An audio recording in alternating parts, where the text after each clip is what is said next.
കാരണം ആ കുടുംബത്തോട് വലിയ അനീതിയും അക്രമമാണ് കേരളം ഭരിക്കുന്ന ഗവൺമെൻറ്റും ഈ പാർട്ടിയും ചെയ്യുന്നത്. പിന്നെ അവരാരാണെന്ന് കൂടി ആലോചിക്കണം. അവർ ജീവിതകാലം മുഴുവൻ കമ്മ്യൂണിസ്റ്റ് പാർട്ടിയിലെ ഇടതുപക്ഷത്തിലും വിശ്വാസം അർപ്പിച്ചിരുന്ന ആ കുടുംബത്തിലെ അംഗങ്ങളെല്ലാവരും തന്നെ ഒന്നല്ലെങ്കിൽ മറ്റൊരു വിധത്തിൽ ഈ പാർട്ടിയുമായി ബന്ധപ്പെട്ട് പ്രവർത്തിക്കുകയും പാർട്ടിയുടെ വർഗ ബഹുജന സംഘടനകളിൽ അംഗങ്ങളായിരിക്കുകയും ചെയ്യുന്ന ഒരു കുടുംബത്തിനാണ് ഈ ദുർഗതി ഉണ്ടാകുന്നത്. രാഷ്ട്രീയമൊക്കെ പോട്ടെ, ആ രാഷ്ട്രീയം അത് നമുക്ക് മാറ്റിവെക്കാം.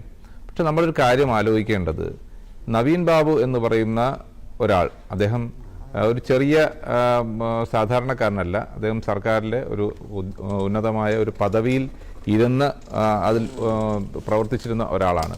അദ്ദേഹത്തിൻ്റെ ഈ മരണം അത് ഇപ്പോഴും ആത്മഹത്യയാണോ കൊലപാതകമാണോ എന്ന് തീർച്ചപ്പെടുത്താൻ നമുക്ക് കഴിയില്ല. ആ ഒരു അവസ്ഥയിലാണ് ഇപ്പോൾ ഒരാൾ ആത്മഹത്യ ചെയ്യുന്നു എന്നിരിക്കട്ടെ.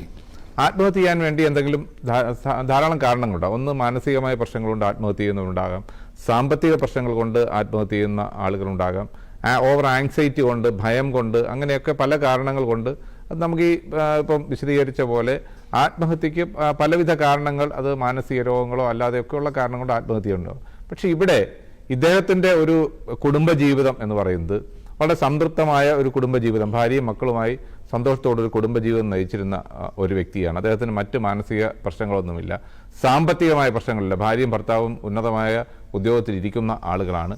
അങ്ങനെയുള്ള ഒരു വ്യക്തി എന്തിന് ആത്മഹത്യ ചെയ്യണം എന്നുള്ളൊരു ചോദ്യം സ്വാഭാവികമായി ഉണ്ടാകും. അവിടെയാണ് നമുക്ക് കിട്ടുന്ന ഒരു ഉത്തരം.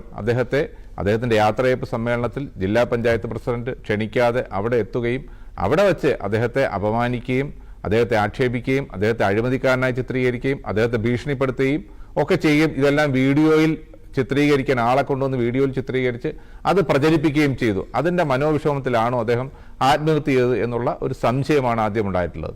പക്ഷേ ഇതിനകത്ത് ഒരു വലിയ കൃത്യവിലോപം പോലീസിന്റെ ഭാഗത്തുനിന്ന് ഉണ്ടായിട്ടുണ്ട്. പോലീസ് ഈ കേസ് കൃത്യമായിട്ടാണ് അന്വേഷിച്ചിരുന്നത്.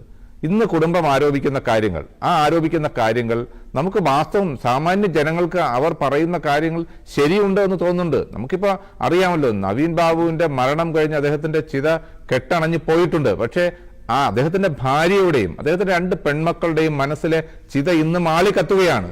ആ ആളിക്കത്തുന്ന ചിതയിലേക്കാണ് CPMന്റെ നേതാക്കന്മാരും ഭരണവർഗവും എണ്ണ ഒഴിച്ചു കൊടുക്കുന്നത്. അവർക്ക് എന്തെങ്കിലും ഒരു ആശ്വാസം പകരാൻ വേണ്ടി ഈ ഭരണകൂടം തയ്യാറായിട്ടുണ്ടോ? അവർ വിശ്വസിച്ചിരുന്ന ആ പാർട്ടി തയ്യാറായിട്ടുണ്ടോ? എപ്പോഴും പറയും ഞങ്ങൾ ഇരയ്ക്കൊപ്പമാണ് എന്നല്ലേ പറയുന്നത്. MV ഗോവിന്ദൻ അവിടെ പോയി സന്ദർശിച്ചു, ആ കുടുംബത്തെ സന്ദർശിച്ചു, ഞങ്ങൾ ഇവരോടൊപ്പമാണ് എന്ന് പ്രഖ്യാപിച്ചു. പക്ഷെ എന്താണ് അവരുടെ നിലപാടുകൾ? വേട്ടക്കാരനോടൊപ്പമാണ്, അല്ലെങ്കിൽ ഈ വേട്ടക്കാരോടൊപ്പം നിന്നുകൊണ്ട് അവരെ ആക്രമിക്കുന്ന സമീപനം. ഇന്ന് ആ യഥാർത്ഥ ആ ദംഷ്ടകളൊക്കെ പുറത്തു വന്നത് ശ്രീ MV ഗോവിന്ദന്റെ പ്രസ്താവനയോടുകൂടി കണ്ടല്ലോ. യഥാർത്ഥ മുഖം എന്താണ് എന്ന് ഇന്നത്തെ സ്റ്റേറ്റ്മെന്റോടുകൂടി വ്യക്തമായിട്ടുണ്ട്. ആ കുടുംബത്തോടൊപ്പമല്ല, ഇരയോടൊപ്പമല്ല, ഇവരോടൊപ്പം അല്ല എന്നുള്ള കാര്യം വളരെ ക്ലിയറായി പാർട്ടിയുടെ ഒരു കേഡറായ PP ദിവ്യയോടൊപ്പമാണ് ഞങ്ങൾ എന്ന് പറയാതെ പറഞ്ഞു പോവുകയാണ് പാർട്ടിയുടെ സെക്രട്ടറി ഇന്ന് ചെയ്തിട്ടുള്ളത്.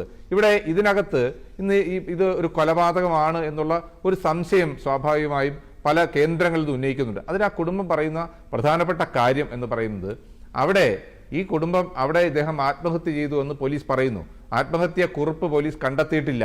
ആത്മഹത്യാ കുറിപ്പ് കണ്ടെത്തുന്നതിന് മുമ്പ് തന്നെ, അങ്ങനെ ഒരു ആത്മഹത്യാ കുറിപ്പ് ഇല്ലാതിരിക്കുമ്പോൾ തന്നെ പോലീസ് എങ്ങനെയാണ് ആദ്യം തന്നെ ഇതൊരു ആത്മഹത്യയാണ് എന്ന് പോലീസ് പ്രഖ്യാപിച്ചത്? 2, ഈ കുടുംബം പറയുന്നു ഇത് പരിയാരം മെഡിക്കൽ കോളേജിൽ പോസ്റ്റ്മോർട്ടം നടത്തരുത്. കാരണം CPMന് അപ്രമാദിത്വമുള്ള, CPMന് സ്വാധീനമുള്ള ഒരു സ്ഥാപനമാണ് അവിടെ. രണ്ടാമത്തെ കാര്യം, ഈ ദിവ്യയുടെ ഭർത്താവ് അവിടെയാണ് ജോലി ചെയ്യുന്നത്. ഇതിൽ കുറ്റാരോപിതനായ പ്രശാന്തൻ അവിടെയാണ് ജോലി ചെയ്യുന്നത്. അപ്പൊ ഏത് രീതിയിൽ ഇത് മാറ്റിമറിക്കപ്പെടാനുള്ള ശ്രമം നടത്തുമെന്നുള്ള സംശയം ആ കുടുംബത്തിനുണ്ടായിരുന്നു. അതുകൊണ്ട് ജില്ലയ്ക്ക് പുറത്ത് അല്ലെങ്കിൽ മറ്റെവിടെയെങ്കിലും കൊണ്ടുപോയി പോസ്റ്റ്മോർട്ടം നടത്തണമെന്ന് പറഞ്ഞു. അത് പാലിക്കപ്പെട്ടിട്ടില്ല.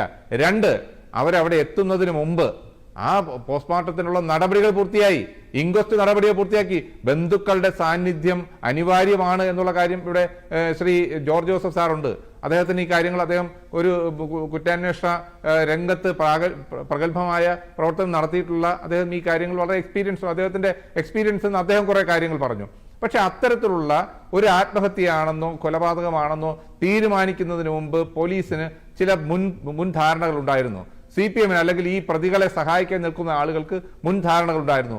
ആ മുൻധാരണകൾ കുടുംബത്തിന് സംശയമുണ്ട്, പൊതുജനങ്ങൾക്ക് സംശയമുണ്ട്. അവിടേക്കാണ് കാര്യങ്ങൾ എത്തിച്ചേർന്നിരിക്കുന്നത്.